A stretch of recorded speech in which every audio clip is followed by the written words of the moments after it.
yang mengangkut barang berbahaya itu urunan atau udunan atau patungan, ya, membayar sejumlah biaya dalam setahun, kemudian nanti kalau ada terjadi emergensi itu akan di cover, begitu. Jadi itu bagaimana concern terhadap penanggulangan tanggap darurat, ya, seperti dalam UN Road Safety Decades, ya.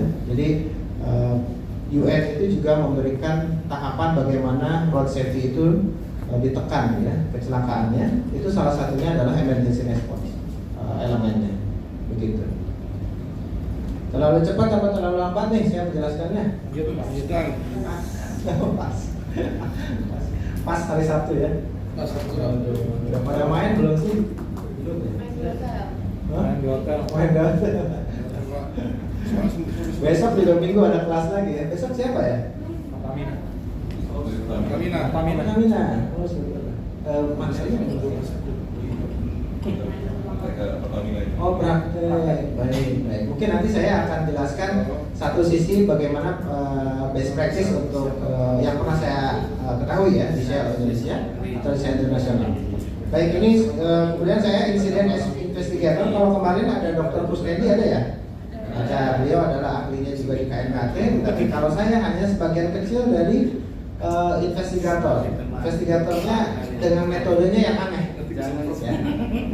Nanti adik-adik semuanya tolong cari, ya, tripod beta, ya. Nanti di website nanti setelah ini cari, kemudian atau tripod beta atau kata kuncinya Energy Institute. Energy Institute. Di situ dijelaskan beberapa hal standar tentang pengangkutan BBM dan beberapa hal. Nah, tripod beta ini adalah sebuah metode untuk investigasi. Jadi investigasi itu metodenya banyak, ya. Ada SCAP, Systematic Causal Analysis Scheme, ya. SCAP, kemudian Root Cause Analysis. Ada lagi Fishbone. Ada yang pernah belajar investigasi di sini? Belum ada, ya? Nah, mungkin selanjutnya ada yang mencoba tapi ke arah pada investigasi, ya. Dan tripod beta ini berdasarkan human behavior. Ya, jadi nanti akan saya jelaskan human behavior itu seperti apa. Baik, ini sekitar saya berterima kasih kepada perusahaan yang telah mempekerjakan saya sehingga apa yang saya dapatkan secara knowledge atau experience itu bisa di-sharing dalam kelas ini. Salah satunya itu.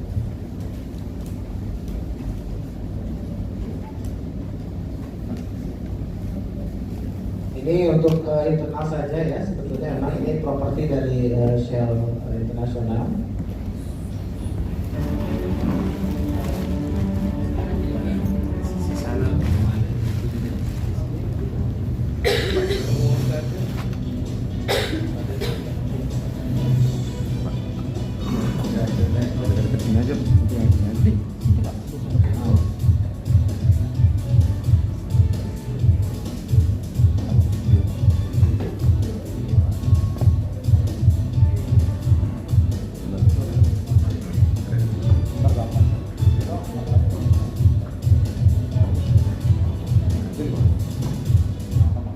Sambil jalan, ya.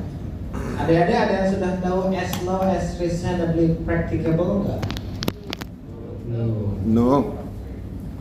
LARP, ya. Kalau LARP, ya. LARP itu adalah bagaimana kita memitigasi, ya. Mitigasi paham, ya? Ya. Mitigasi pencegahan. Bagaimana kita mencegah atau memitigasi risiko tapi biayanya sebanding dengan manfaatnya. Itu maksudnya. Jadi serendah mungkin sampai practicable, sampai bisa dilakukan. Jadi kita nggak akan mungkin, kita harus menurunkan risiko, tapi dengan biaya yang make sense atau logis. Ya, jadi mungkin, ya, dulu truk-truk BBM atau truk-truk yang mengangkut barang berbahaya untuk menginvestasikan atau memasang CCTV dulu mungkin masih mahal. Nah, sekarang, kalau dulu mahal sehingga tidak memasang CCTV di kabin truk, itu menjadi tidak alarm, maksudnya begitu. Karena biayanya masih tinggi, manfaatnya ada tapi biayanya masih tinggi. Sekarang CCTV mungkin murah untuk di kabin, ya. Tetapi memang manfaatnya besar. Mungkin sekarang memasang CCTV di kabin itu adalah merupakan tahapan alarm, as low as reasonably practicable. Ini penting Pak ya. Jadi ini prinsip dalam penurunan risiko, begitu. Ya. Baik, lanjut ya.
Biasanya cuma salah satu aja.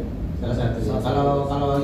Kalau produknya uniform atau satu jenis memang satu. Tapi kalau produknya berbeda dan sering ganti-ganti, ya, atau non dedicated compartment, ini memang harus dipasang satu-satu. Oh, ini karena berbeda ya Pak? Kenapa? Karena berbeda. Karena satu truk itu untuk kepentingan efisiensi ya pasti harus dipasang, harus diisi dengan produk yang berbeda kapanpun. Ya. Tapi nanti ada dispute atau ada diskusi yang lebih lanjut bagaimana kalau kita sudah mengisi diesel atau solar boleh nggak diisi bensin. Nah itu juga ada diskusi ya. Jadi itu untuk lebih lanjut lagi itu advance discussion. Ya. Kalau sekarang truk itu sudah ada ini ya Pak ya. Ada semuanya apa yang di sini? Reflektif itu? Ya. Reflektif ya. APCT. Ya. Banyak alat memantau ya. Oke, itu istilah dari PM-nya seperti itu. Tapi ya memang UNEDR mensyaratkan ini sebagai contour marking. Gitu. Baik, kita lanjut.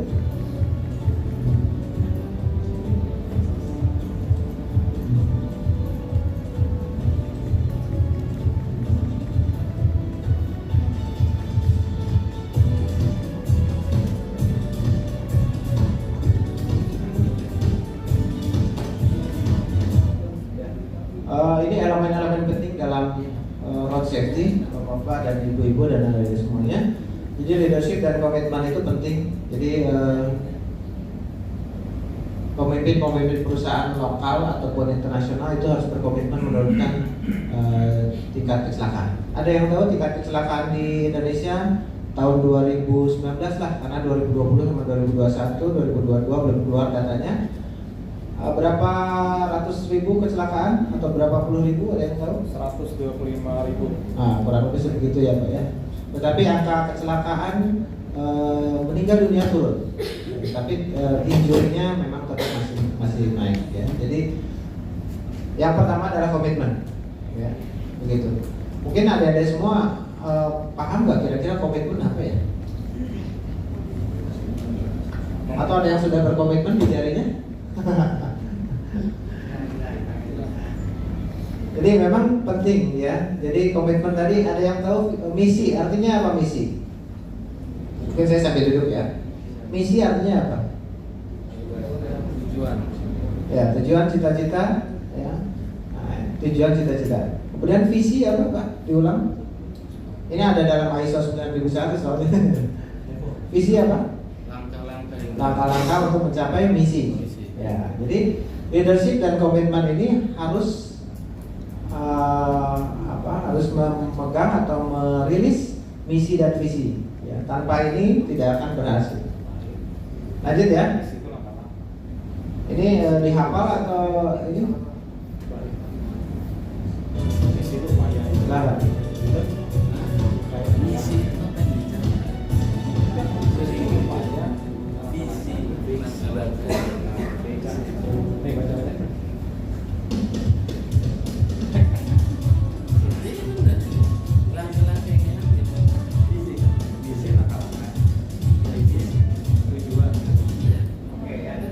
Kenal saja, kita selesai. Apa yang bisa ditangkap tadi dari video tadi?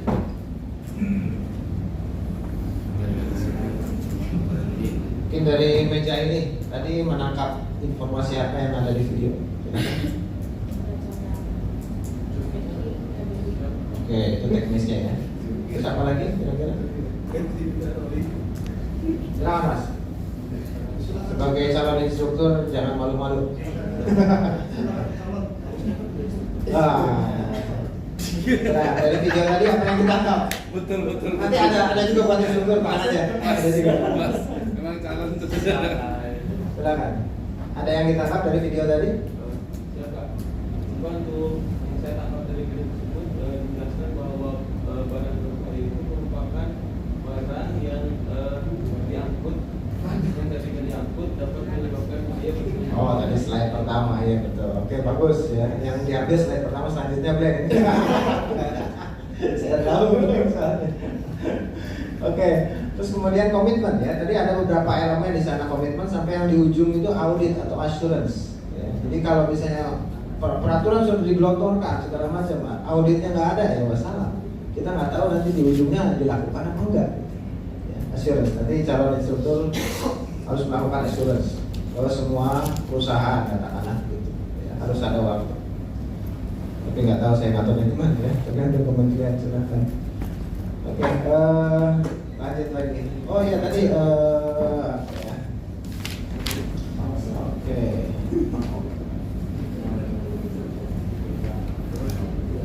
Tadi kecelakaan. Baik, ini kecelakaan di Amerika, bukan Amerika ya. Amerika. Joe Biden kemarin tersandung ya di G20, ya tahu aja beritanya. Amerika. Jadi ini statistik kecelakaan tapi di Amerika. Di Indonesia sudah ada belum ya statistik tentang kecelakaan angkutan barang berbahaya? Nah, ini PR-nya nanti dari calon instruktur menghitung atau membuat statistik kecelakaan barang berbahaya yang ada di Indonesia. Ya, ini di Amerika sampai April 2022 udah ada. Gitu ya. Saya belum update lagi sampai bulan kuartal ke-2 atau 3. Nah, kira-kira dari tabel ini mana yang paling tinggi? Dan artinya apa? Tolong dibantu.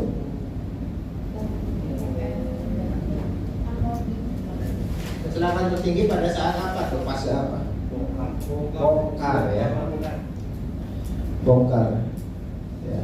Jadi bongkar tinggi. Kemudian yang kedua pada saat in transit. Nah, kenapa bongkar itu merupakan mengalami kecelakaan yang banyak? Silakan instruktur. Saya jawab. Kenapa pada saat unloading itu kecelakaan di Amerika perkiraannya tuh bukan perkiraan Mas, kecelakaan di sana tuh tinggi? Kenapa pada saat unloading? Salah penanganan. Apa yang salah dari penanganan?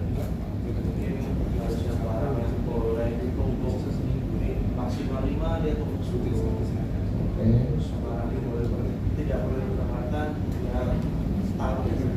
Oke, baik, mantap. Terus ada lagi kira-kira penanganan ya? Ada lagi kecelakaan lain pada saat bongkar apa? Kira-kira?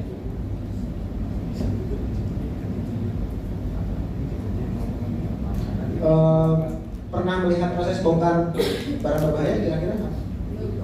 Belum pernah. Oke. Itu PR juga. Jadi untuk bisa nanti kunjungan ke beberapa tempat ya, terutama yang high risk. Ya, high risk. Oke, contohnya barang berbahayanya adalah misalnya bensin atau diesel ya. Itu harus nanti ada mungkin dari Pertamina pasti akan menjelaskan ya Pak ya untuk bongkar bagaimana bongkar itu. Ya, mungkin adik-adik semuanya pasti pernah ke SPBU ya. dan kemudian melihat bongkar, tapi sekilas doang, nggak pernah memahami dari awal sampai akhir. Ya. Salah bongkar, ya, salah bongkar juga menyebabkan kecelakaan. Misal truk BBM yang paling banyak kompartemennya atau paling tinggi volumenya di Indonesia berapa kiloliter? Ada yang tahu di sini? 24.000 kurang banyak? 40.000, betul. 40 KL paling besar. Ya, kompartemennya berapa, Pak? Atau ada yang tahu? Kompartemen itu sekat-sekatnya ya, maksudnya tiap kompartemen ya, tahu ya? 5 ya. Jadi 5 kali 8. Jadi kalau di Indonesia itu umumnya 8 KL. Ya, tetapi ya kalau 5 KL satu truk rigid atau truk rigid ya, 5 KL. Nah, apa yang terjadi kalau 5 kompartemen itu salah masuk, Pak? Ya, harusnya diesel masuk ke Pertalite. Akhirnya Pertalite kita hancur. Kemudian kalau bensin Pertalite masuk ke Pertamax, apa yang terjadi? Kualitasnya yang terjadi? Turun. Ya, RON-nya 90 ditambah RON-nya 95 misalnya. Jadi berapa? 95 tambah 92 bagi 2 begitu. Turun kualitasnya. Nah, itu salah satu kecelakaan pada saat bongkar BBM misalnya. Ya, kalau misalnya untuk bahan kimia yang satu jenis, misalnya LAB, ya, solvent dan sebagainya, bongkar saja. Mungkin saya tidak akan terjadi crossover namanya. Begitu. Jadi kecelakaan unloading itu banyak. Ya. Bisa dibayangkan ya. Saya akan menjelaskan begini. Mulai dari pengemudi mempersiapkan di rumah, ya, berangkat kerja. Ya. Kemudian masuk ke tempat kerja. Apa dulu? Absen. Ya. Kemudian briefing. Sebelum bekerja itu pengemudi itu harus briefing dulu, Pak. Ya. Apa mau mengarah kemana? Ya. Mau tujuannya kemana? Jam berapa jam dan sebagainya itu harus ada briefing sebelum pengemudi itu jalan. Tapi mungkin ada juga yang tidak melakukan briefing. Ya. Begitu. Nah, setelah briefing selesai dia dapat surat segala macam, dia mau berangkat ke terminal misalnya terminal BBM, datang, kemudian dia koordinasi lagi administrasi, kemudian akhirnya dia loadingkan, muat barangnya, bisa 40 KL tadi ya, 40 KL. Kemudian mengarah ke 50 km atau 100 km tujuannya. Nah, setelah sampai berapa jam segala macam, baru dia proses unloading. Bisa dibayangkan capek nggak kira-kira? Capek. Nah, setelah capek, letih dan segala macam, baru dia unloading. Nah, unloading itu apa prosesnya? Administrasi, parkir, persiapan alat bongkar, ya. Kemudian baru bongkar. Nah, disitulah letak konsentrasi para pengemudi itu mulai letih. Nah, oleh karena itu unloading ini juga menduduki peringkat yang tinggi dalam kecelakaan barang berbahaya. Ya. Nah, kalau di link, saya kan punya LinkedIn account ya, LinkedIn account saya ada. Saya suka mencatat kalau ada kecelakaan yang dipublikasikan umum, itu saya catat kecelakaan misalnya BBM, angkutan BBM di sini. Nah, untuk supaya apa? Supaya jadi catatan. Tahun ini kecelakaan barang berbahaya itu berapa? Begitu. Jadi saya mungkin belum data untuk kecelakaan angkutan barang berbahaya sampai saat sekarang belum visible, belum kelihatan. Tapi kalau kecelakaan umum yang tadi 100 ribuan itu sudah ada di BPS salah satunya. Ya, BPS.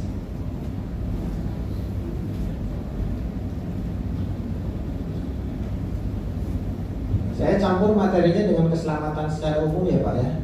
Jadi ya, karena memang nanti akan mengerucut dari teknis sampai nanti bagaimana kita mengurangi tingkat kecelakaan